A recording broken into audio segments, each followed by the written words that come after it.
Hello students, welcome to Dhruvika classes. अभी हम पढ़ रहे हैं क्लास 9 का topic exponents of real number. अभी हम आर डी शर्मा के अनसॉल्व क्वेश्चंस पे हैं। अनसॉल्व क्वेश्चंस का पार्ट 3 तक मैं ऑलरेडी आपको करा चुकी हूँ। आज हम करते हैं पार्ट 4 का पार्ट 1 है ये। सॉरी, क्वेश्चन नंबर 4 का पार्ट 1 है ये। एंड पार्ट 1 कहता है कि 1/1 plus x a minus b plus 1/1 plus x raise to b minus a. हमको इस टर्म को किसके बराबर प्रूव करना है? 1 के बराबर प्रूव करना है, राइट। अब हमने पढ़ा था a upon m upon a raise to n किसके बराबर होता है? a raise to m minus n। ये लॉ थी हमारी, मैंने आपको पढ़ाई थी लॉ, राइट। तो इस फॉर्म में जब क्वेश्चन होता है तो हम इसको इस फॉर्म में ले आते हैं। बट अगर क्वेश्चन इस फॉर्म में हमें दे रखा है, a raise to m minus के n के फॉर्म में दे रखा है, तो इसको अगेन हम इस फॉर्म में भी तो लिख सकते हैं। तो अभी जो हमारा क्वेश्चन है वो किस फॉर्म में? a raise to m minus n form में, right. x raise to a minus b form में। तो इसको हम क्या इस फॉर्म में ला सकते हैं? a raise to m upon a raise to n में ला सकते हैं, राइट। तो सेम वे में हम क्या करेंगे अभी? ये क्या है? 1/1 प्लस, इसको हम क्या x raise to a upon x raise to b कर सकते हैं? बिल्कुल। इस लॉ के अकॉर्डिंग हम इसको x raise to a upon x raise to b लिख सकते हैं, राइट। ये हो गया 1/1 plus x raise to b upon x raise to a, right. ये इसको मैं रब कर लूँ, ठीक है, is equal to 1, right. Next step पे आते हैं। अब क्या करेंगे? हम इसका एलसीएम ले लेते हैं, ठीक है। तो इसका एलसीएम क्या हो जाएगा? एक्स रेज टू बी हो जाएगा। ये यहाँ पे जाके मल्टीप्लाई हो जाएगा। तो क्या बन गया? X raise to b plus x raise to a, right. Same इसी तरह से जब यहाँ पर हम इसका एलसीएम लेंगे तो एलसीएम आएगा x raise to a, right. ये क्या बन गया? X raise to a plus x raise to b, okay, is equal to 1। अब ये एक्स रेज टू बी और ये एक्स रेज टू ए क्या हो जाएंगे? न्यूमरेटर में चले जाएंगे। जब ये न्यूमरेटर में जाएंगे तो हमारी टर्म बन जाएगी x raise to b upon x raise to b plus x raise to a, right. Plus ये एक्स रेज टू ए भी क्या है? न्यूमरेटर में चला जाएगा।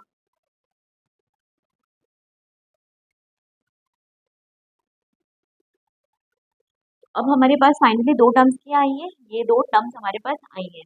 अगेन हम जब इनका एलसीएम लेंगे तो हमारा एलसीएम क्या आएगा? X raise to a plus x raise to b, right. और ऊपर दोनों क्या हो जाएंगे? ये ऐड हो जाएंगे। तो क्या बन गया? ये x raise to b plus x raise to a, right. और इन दोनों को हम क्या कर देंगे? दोनों टर्म सेम है, देखिए। ये भी x raise to a plus x raise to b है, ये भी क्या x raise to a plus x raise to b. दोनों एक दूसरे से कट हो जाएंगे और फाइनली हमारे पास क्या बचेगा? 1 बचेगा, राइट। तो हमने प्रूव कर दिया कि भाई ये वाली जो टर्म है किसके इक्वल है? 1 के इक्वल है। तो चलो आगे बढ़ते हैं अभी हम।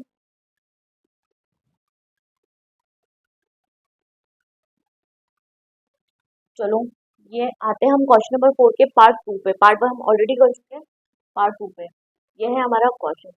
प्लीज क्वेश्चन की लेंथ को देख के, साइज को देख के ना घबराए। क्वेश्चन जितना बड़ा होगा वो उतना ही आसान होगा। बस हमें कंसेप्ट के साथ और स्टेप बाय स्टेप चलना है, ठीक है। तो हम इस क्वेश्चन को स्टार्ट करते हैं। हमारा क्वेश्चन है 1/1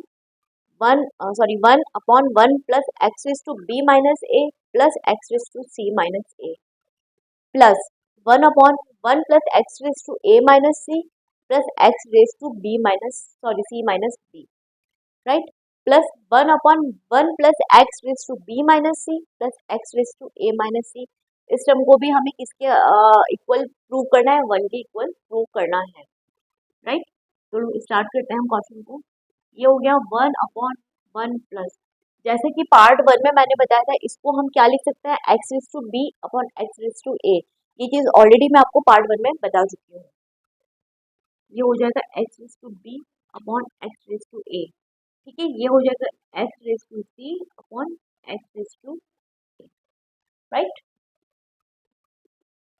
ये हो गया 1/1 plus x raise to a upon x raise to b plus ये हो गया x raise to c plus x upon x raise to b, right. ये हो गया 1/1 plus x raise to b upon x raise to c plus x raise to a upon x raise to c is equal to, right. अब हम क्या करेंगे, इस वाली term का जब एलसीएम लेंगे तो इसका एलसीएम क्या आएगा, एक्स रेज टू ए आएगा, राइट।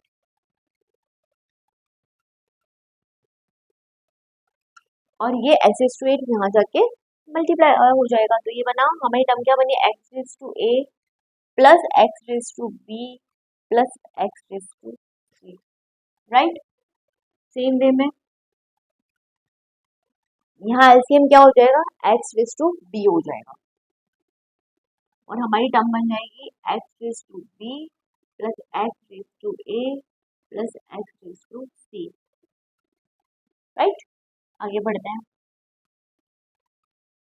यहाँ पर हमारा एलसीएम क्या हो जाएगा, एक्स रेज टू सी हो जाएगा, ये हो गया x raise to c plus x raise to b plus x raise to a is equal to 1, right.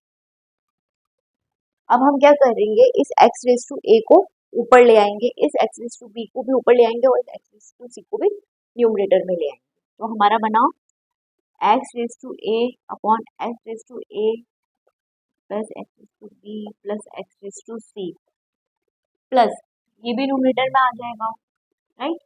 तो ये हुआ x raise to b plus x raise to a plus x raise to c plus अब ये वाला x raise to सी भी numerator में आ जाएगा, x raise to c plus x raise to b plus x raise to a is equal to 1। आया यहाँ तक समझ में। अब अगेन हम क्या करेंगे, इसका जब एलसीएम लेंगे तो हम देखेंगे तीनों टर्म्स का नीचे डिनोमिनेटर सेम है, तो इसका एलसीएम क्या हो जाएगा, x raise to a plus x raise to b plus x raise to c, ये हमारा एलसीएम हो जाएगा इसका, और ऊपर वाली टर्म्स क्या हो जाएंगी, दूसरे से ऐड हो जाएंगी, राइट। अब हम देखेंगे न्यूमरेटर एंड डिनोमिनेटर दोनों सेम है, तो इन दोनों को जब हम कट करेंगे तो हमारा क्या आएगा, इक्वल टू 1 है। तो यही तो हमें प्रूव करना था, इसको हमें 1 के बराबर ही प्रूव करना था, तो वो हमने कर दिया। तो क्वेश्चन जितना बड़ा होगा वो उतना ही आसान होगा, तो प्लीज क्वेश्चन की साइज को देख के बिल्कुल भी नहीं डरना है, बस स्टेप बाय चलते रहना है। Thank you. तो अगर आपको मेरी टीचिंग पसंद आ रही है, आपको चीज़ें समझ में आ रही है, तो प्लीज़ मुझे लाइक एंड सब्सक्राइब करें।